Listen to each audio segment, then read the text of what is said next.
I really think that the fear of rejection within love, when it comes to love, should be talked about, because no one, because so many romances that could have been great just don't happen. They don't blossom into anything. They just crash. I think a lot of what it is that teenagers feel the need to be aware of what everyone's thinking, and everyone worries too much about other people. I think everyone overcomplicates everything in our generation, and it doesn't help about what other generations may think, because a lot of teenagers nowadays are stereotypically just, they put on a hard persona, and they try to act all tough and rebellious. And I think because of those kind of teenagers who are like that, I think most of the rest of us are just left misunderstood, and I think that causes a lot of problems about what we feel about ourselves and what we feel about other people. I just think that teenagers need more attention, and some people need to realise that some people do think well of them, and they don't have to worry so much or be so self-conscious or paranoid or anxious about what other people think, because it prevents so many things from happening.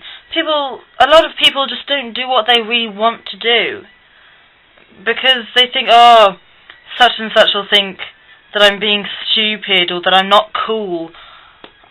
Who wants to be cool? And what does that even mean? Everyone's changing and the world's becoming more accepting now. So I think the definition of normal or cool is changing all the time.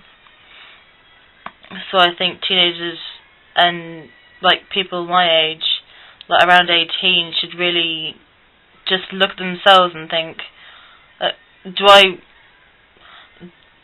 really care what other people think? Or do I want to do what I want to do? Or do I want to go out with who I want to go out with? And will I do it? Will I be brave enough? Some people need to just stop overthinking and just go for what they want. I think that would help a lot of people out in this day and age. And I think what the problem is, with people who are too easily influenced by other people and the people closest to them, is that I think there are two extreme reactions.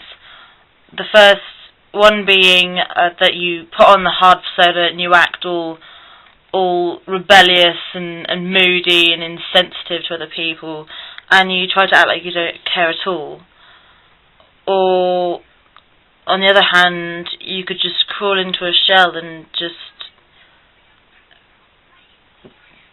let the paranoia swallow you up, and not let people see how you really feel, but not covering it by anger, but by covering it with shyness, and then it just takes away all your confidence and takes away your personality and who you are. And I think people really need to break down those walls and barriers, even if they need to talk to their friends and family about it or anything like that, and say why they're so worried about what people think, whether it be because of their upbringing or bad experiences in their past, like relationships. And I think people need to get their opinions out in the open, and I think that would help people to stop worrying about it themselves and getting all worked up thinking, oh, what if I do this, what if I say that, would they approve, would they accept me? And I think it would just help everyone out. I would say, in terms of those extreme reactions, I'd say I'm probably in the middle ground. This does affect me as well. I mean, I would say that I would stand up for myself when I feel I absolutely have to, but a lot of the time I will shy away. So in a way, I suppose I'm a bit of both. I can go one of either way. It depends on the situation for me. It depends on the situation. But everyone worries too much, I think, and in turn they get too influenced by everyone, and they overthink, get paranoid, and it stops people going for what they want. So stop being worried about whether you'll get rejected, and go for it, because you deserve it. I think everyone does.